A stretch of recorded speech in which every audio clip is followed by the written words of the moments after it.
नमस्कार, स्वागत है आप सभी का एनबी न्यूज के खास बुलेटिन मध्य भारत में। आपके साथ मैं हूं अमीषा यादव। चले बढ़ते हैं खबरों की ओर। मध्य प्रदेश के मुख्यमंत्री डॉक्टर मोहन यादव ने रामनिवास रावत को आज कैबिनेट मंत्री पद की शपथ ग्रहण करने पर इस नए दायित्व के लिए बधाई दी है। सीएम ने रावत के शपथ ग्रहण समारोह के बाद संवाददाताओं से चर्चा में कहा कि मंत्रिमंडल में नए सदस्य का आगमन हुआ है। रावत सार्वजनिक जीवन में लंबे समय से सक्रिय रह चुके हैं। वे चंबल अंचल के श्योपुर जैसे विकास की संभावना वाले जिले को प्रभावी प्रतिनिधित्व प्रदान कर रहे हैं। कैबिनेट मंत्री होने के नाते उनके अनुभव का लाभ पूरे मंत्रिमंडल और सभी प्रदेशवासियों को मिलेगा। हमारे वरिष्ठ नेता रामनिवास रावत जी ने आज शपथ ली है। मेरी अपनी ओर से बधाई। मैं अपनी सरकार में नव नियुक्त मंत्री का लाभ मुझे मिलेगा। मध्य प्रदेश की जनता के लिए उनका अपना संसदीय जीवन लंबा है, उनका अपना अनुभव भी बहुत है। मैं समझ सकता हूं कि पूरे प्रदेश को, खास करके हमारे चंबल अंचल में उनकी अपनी गहरी पकड़ भी है और क्षेत्र ऐसा आता है जहां विकास की बहुत संभावना है। मध्य प्रदेश सरकार उनकी भावना के अनुसार लगातार अच्छे से अच्छा काम करेगी, प्रदेश की सेवा करेगी। मेरी अपनी ओर से बधाई। छत्तीसगढ़ के पूर्व मुख्यमंत्री भूपेश बघेल ने निराशा जताते हुए कहा कि आधे भारत को छत्तीसगढ़ से कोयले की आपूर्ति होती है, लेकिन छत्तीसगढ़ में ही बिजली कटौती हो रही है। यहां बिजली का बिल आसपास के राज्यों से ज्यादा है। किसान, आम उपभोक्ता, व्यापारी, हर कोई परेशान है। बिजली कटौती हो रही है और बिजली का बिल भी 1.5 गुना आ रहा है। इस राज्य की स्थिति बिजली गुल मीटर चालू जैसी है। पूरे आधे हिंदुस्तान को बिजली कोयले की आपूर्ति छत्तीसगढ़ से, यहाँ से कोयला लादान भर भर के जा रहे हैं। यात्री ट्रेन बंद है। लोगों को, पूरे देश के लोगों को यहाँ से बिजली ऊर्जा मिल रही है, लेकिन छत्तीसगढ़ में बिजली कटौती हो रही है और बिजली बिल आसपास के राज्यों से ज्यादा है। तो दोहरा मार छत्तीसगढ़ की जनता को, आम जनता को, चाहे किसान हो, चाहे घरेलू उपभोक्ता हो, चाहे व्यापारी हो, चाहे उद्योगपति हो। बिजली कटौती से सब परेशान है और बिजली बिल 7 महीने में भले कहने का 8% बढ़ाए हैं, लेकिन बिजली जो बिल है वो 1.5 गुना आ रहा है और कटौती अलग से है। मतलब ये है कि बिजली गुल और मीटर चालू, ये स्थिति इस प्रदेश में है। सर, आप लोग लगातार प्रदर्शन, क्या लग रहा है इसका प्रभाव सरकार पर देखिए? सरकार को इसका संज्ञान में लेना चाहिए कि आम जनता का मुद्दा है और उसके बाद भी नहीं लेती तो बड़ा प्रदर्शन करेंगे। मध्य प्रदेश के मुख्यमंत्री मोहन यादव ने खुशी जताते हुए कहा कि मुझे प्रसन्नता है कि बटकाकपा जैसे क्षेत्र में जिस तरह से अपार जनसमूह मेरी जनसभा में आया है, जिस प्रकार लोगों का उत्साह है, वह साफ बताता है कि बीजेपी प्रचंड बहुमत से अमरवाड़ा में चुनाव जीतने वाली है।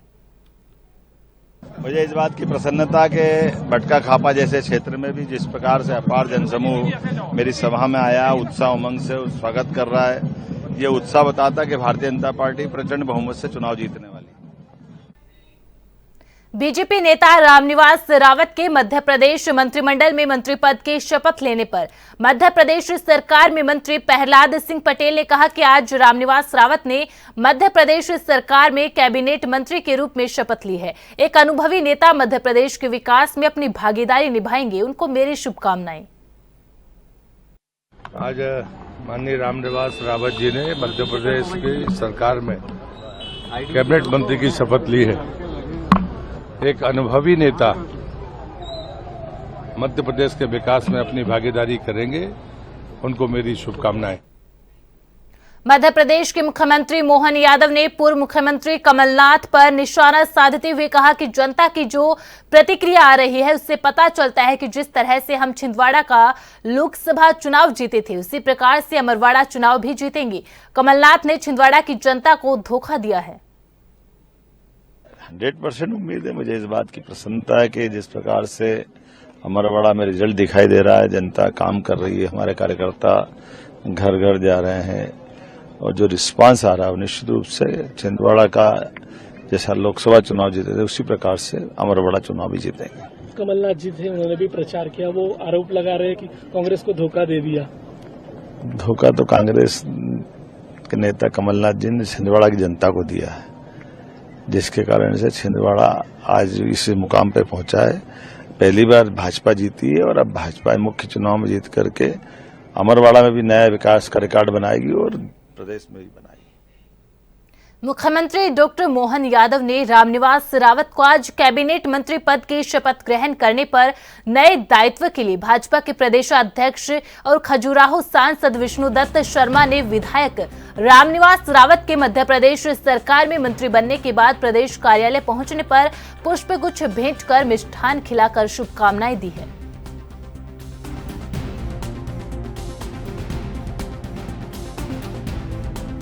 आदरणीय रामनिवास रावत जी, जिन्होंने लोकसभा चुनाव के समय में भारतीय जनता पार्टी में माननीय प्रधानमंत्री नरेंद्र मोदी जी के नेतृत्व में उन्होंने विश्वास जताया था और भारतीय जनता पार्टी के एक अभिन्न अंग बन करके उन्होंने लोकसभा चुनाव में भी अथक मेहनत और परिश्रम किया। मध्य प्रदेश के अंदर हम 29 सीट की जीत का इतिहास भारतीय जनता पार्टी ने बनाया है और आज आदरणीय रामनिवास रावत जी को माननीय मुख्यमंत्री डॉक्टर मोहन यादव जी ने अपने मंत्रिमंडल का आज कैबिनेट के मंत्री के रूप में उन्हें शपथ दिलाई है महामहिम राज्यपाल जी ने। इसलिए मैं उन्हें बधाई देता हूँ, बहुत बहुत शुभकामनाएं देता हूँ और माननीय मुख्यमंत्री जी का हृदय से आभार कि जमीन से जुड़े हुए और उस क्षेत्र की जनता में लोकप्रिय नेता के नाते से आदरणीय रामनिवास रावत जी को जो आज अवसर मिला है, मंत्रिमंडल में स्थान दिया है, इसलिए मुख्यमंत्री का बहुत बहुत आभार, बहुत बहुत धन्यवाद। बीते 25 सालों की तरह इस साल भी पन्ना के पवई नगर में विशाल जगदीश स्वामी रथ यात्रा का आयोजन किया गया। सुबह से ही यात्रा को लेकर नगर में चहल पहल देखी गई। रविवार दोपहर में भगवान जगन्नाथ, स्वामी बहन सुभद्रा, बलभद्र की विधि विधान से आरती पूजन किया गया। इसके बाद शाम 6 बजे तीनों को रथ पर विराजमान किया गया और पूजा अर्चना आरती की गई। इसके बाद पुलिस के जवानों के द्वारा भगवान जगन्नाथ को गार्ड ऑफ ऑनर देते हुए रथ यात्रा नगर के मुख्य मार्ग पर निकाली गई। आपको बता दें कि भगवान की रथ यात्रा का जगह जगह नगरवासियों द्वारा कलश के साथ स्वामी जी का स्वागत किया गया और प्रसाद के रूप में मिष्ठान का वितरण किया गया।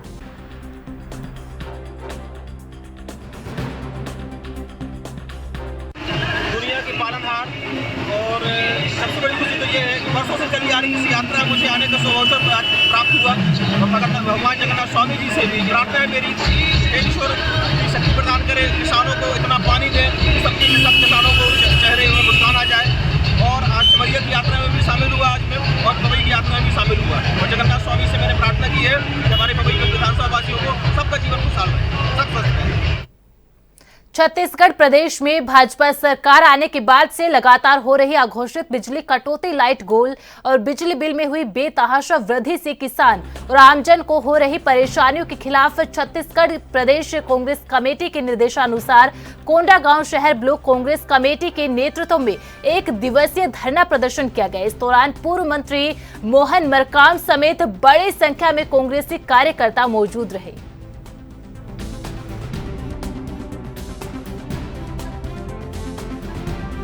आज पूरे प्रदेश में ब्लॉक मुख्यालयों में बिजली कटौती और बेतहाशा बिजली बिल में बढ़ोतरी के विरोध में हम लोग 1 दिवसीय धरना प्रदर्शन कर रहे हैं। छत्तीसगढ़ में सरप्लस बिजली है, छत्तीसगढ़ में कोयला है, पानी है, यहाँ की बिजली अन्य प्रदेशों में बेचा जा रहा है और यहाँ बिजली कटौती की जा रही है।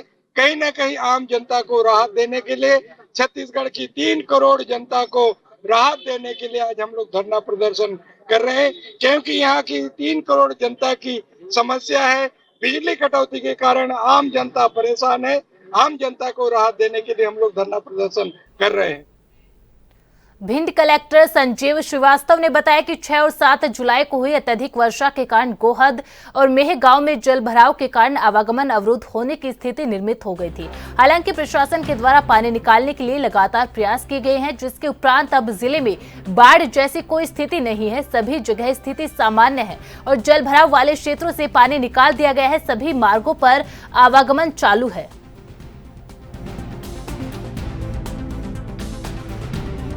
परसों 6 तारीख की रात में एवं कल सुबह की जोरदार बारिश में कुछ स्थानों पर भिंड में आवागमन अवरुद्ध हुआ था, जिनमें गोहद में, चितौरा और बगथरा में जो रोड है उसे काट कर पानी निकाल दिया गया। इसके अलावा मघटा नाम के स्थान पर बंदा जो बना हुआ है उसमें कुछ समस्या देखकर, गांव वालों की परेशानी देखकर उसमें भी एक कट लगाकर पानी निकाल दिया गया। आलूरी ग्राम में रोड पर पानी था और गिरगांव ग्राम में भी कुछ हिस्सा पानी में घिरा था, वो आज क्लियर हो चुका है। कोई भी समस्या इन स्थानों पर नहीं है। रोड जहां काटी गई है उसको रिस्टोर करने का कार्य प्रगति पर है। इसके अलावा मेहगांव विकासखंड में ग्राम गाता में कुछ हिस्सा पानी से घिरा था, वो अब ठीक हो चुका है, वहाँ आवागमन प्रारंभ हो गया है। कतरौल और अजनौर में भी आज स्थिति सामान्य है। कल जहाँ थोड़ा पानी भरा था, आज एक रोड है जो हमारी नीची रोड है मल्ल खैरोली जाने वाली, उस पर अभी पानी बह रहा है, उस पर अभी आवागमन अवरुद्ध है, वो भी बड़ी जल्दी ही आवागमन सामान्य हो जाएगा। इसके अलावा जिले में कहीं भी कोई समस्या नहीं है। बाढ़ कांकेर के भानु प्रतापपुर क्षेत्र के ग्राम पंचायत भैंसा कन्हार का मामला है, जहां स्कूल की मांग को लेकर ग्रामीणों ने ताला लगाकर प्रदर्शन कर रहे हैं। पिछले कई सालों से चल रही मांग अब तक पूरी नहीं हुई है, जिसे लेकर बच्चों समेत पालक बाहर अनिश्चितकालीन धरने पर बैठ गए हैं। ग्रामीणों की माने तो स्कूल जतन योजना के तहत मरम्मत का काम अधूरा पड़ा है, जिसके कारण बारिश के दिनों में बच्चों को पढ़ाई में समस्या होती है।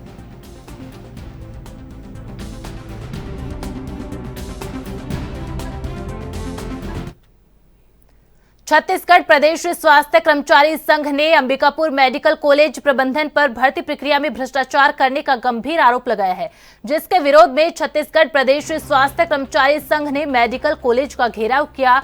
संघ का आरोप है कि मेडिकल कॉलेज प्रबंधन द्वारा नियमित नियुक्ति भर्ती प्रक्रिया हेतु जारी विज्ञापन में चिकित्सा शिक्षा सेवा भर्ती नियम का उल्लंघन किया गया है। मेडिकल कॉलेज प्रबंधन सभी नियमों को दरकिनार कुछ लोगों को लाभ पहुंचाने के उद्देश्य से भर्ती प्रक्रिया में भ्रष्टाचार कर रहा है, जबकि शासन के नियमानुसार आरक्षण नियम का पालन भी नहीं किया गया। वहीं संघ का कहना है कि यदि भर्ती प्रक्रिया में मेडिकल कॉलेज प्रबंधन द्वारा गड़बड़ी को नियमानुसार नहीं सुधारा गया तो आने वाले समय में संघ उग्र आंदोलन करने को मजबूर होगा।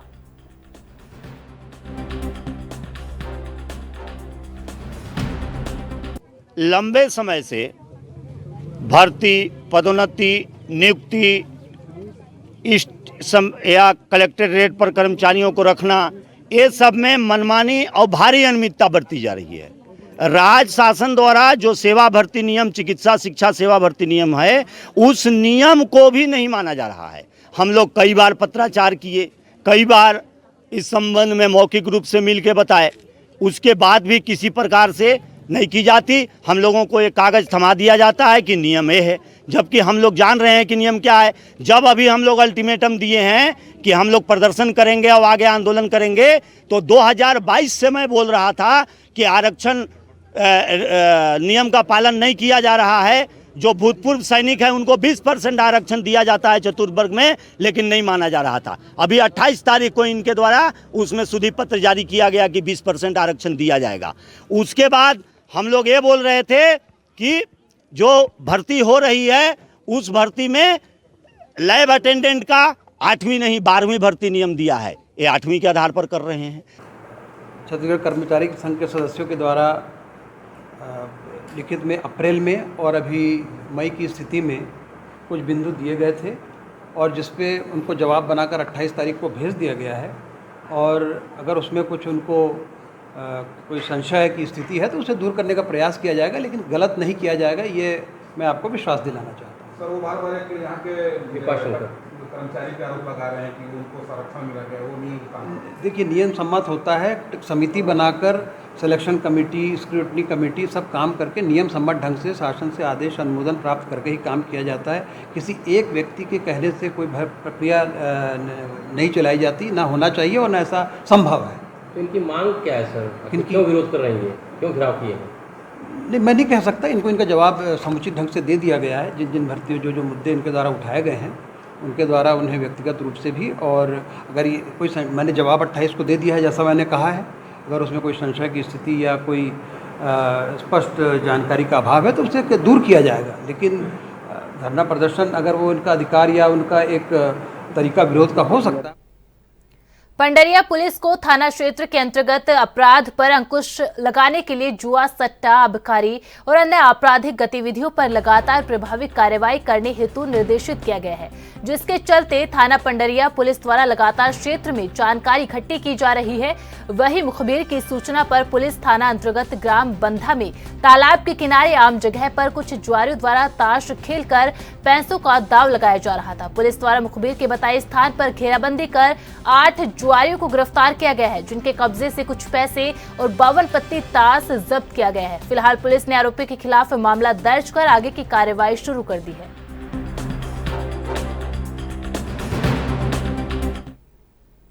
जगदलपुर शहर में बीते रविवार शाम को 2 अलग अलग मारपीट के मामले सामने आए हैं। शहर के संजय मार्केट इलाके में टैक्सी ड्राइवर के साथ 3 युवकों ने जमकर मारपीट की है। बताया जा रहा है कि पहले आरोपियों ने टैक्सी चालक के साथी से पैसे छीन लिए थे, जिसका विरोध करने पर आरोपियों ने टैक्सी चालक के साथ जमकर मारपीट की। वहीं मारपीट का वीडियो भी सामने आया है। हालांकि इस घटना में घायल हुए युवक की शिकायत पर पुलिस ने मारपीट करने वाले 2 आरोपियों को गिरफ्तार कर लिया है। वहीं दूसरे मामले में शहर के मूर्ति लाइन क्षेत्र में साइड लेने को लेकर हुए विवाद में 2 गुटों के बीच जमकर मारपीट हुई।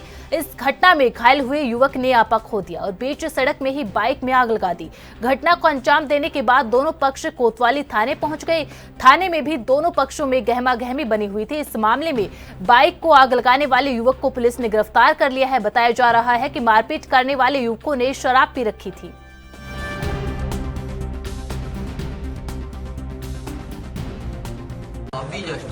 मैं जस्ट लक्ष्मी मंडी से जा रहा था अपने दोस्त के घर, साहिल घर।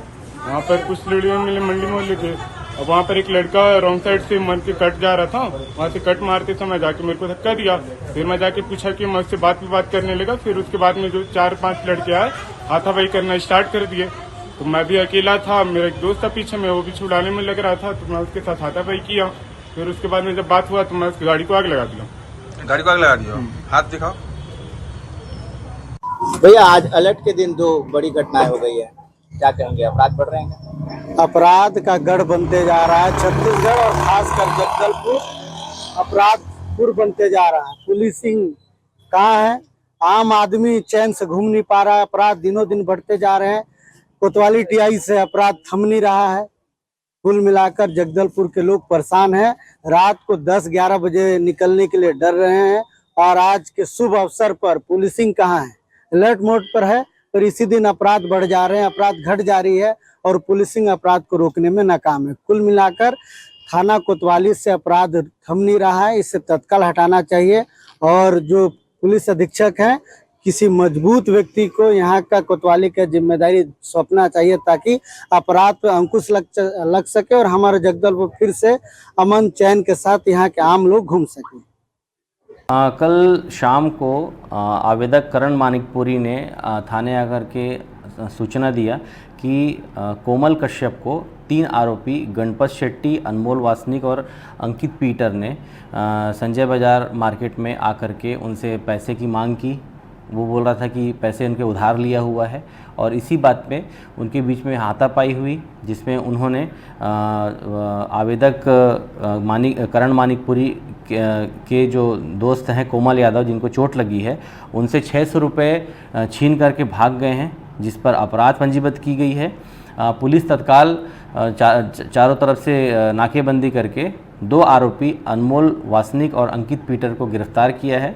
गणपत शेट्टी अभी फरार है, जिसके लिए टीम लगाकर उनको खोजी जा रही है और दोनों गिरफ्तार कर इनको जेल रिमांड किया जा रहा है। सर, एक और मामला हुआ मूर्ति लाइन में। मूर्ति लाइन में 2 काउंटर अपराध पंजीबद्ध किए गए हैं, जिसमें एक में प्रार्थी रविंद्र पत्थर है और एक में प्रार्थी विनय पर्वत है। रविंद्र पत्थर अपने साइड से गाड़ी चलाते हुए आ रहे थे, वहीं उसके सामने चल रहे विनय पत्थर अचानक से गाड़ी मोड़ने से गाड़ी इम्बैलेंस होकर गिर गई, जिससे विनय पत्थर आवेश में आकर के विनय पर्वत आवेश में आकर के रविंद्र पत्थर पर हाथ मुक्का से मारपीट किया। और जब दोनों के बीच में हाथापाई हुई तो वो आक्रोशित होकर के रविंद्र पत्थर के मोटरसाइकिल का टंकी खोल करके माचिस उसमें डाल दिए, जिससे गाड़ी जलकर राख हो गई है। अपराध पंजीबद्ध किया गया है, आरोपी गिरफ्तार किया गया है और रिमांड पर भेजा जा रहा है। कोंडागांव जिले के ग्राम सितली में निर्माणाधीन बिल्डिंग से नाबालिग मजदूर छात्रा की गिरकर मौत हो गई। 15 वर्षीय बालिका की रविवार को मौत के बाद आरोपी शिक्षक के भूमिगत होने से नाराज ग्रामीण आक्रोशित होकर दूसरे दिन तक परिजनों और ग्रामीणों ने शव को रखकर आरोपित पर कार्रवाई करने और मुआवजे की मांग की है। वहीं पुलिस ने मामला दर्ज कर आगे की कार्रवाई शुरू कर दी है।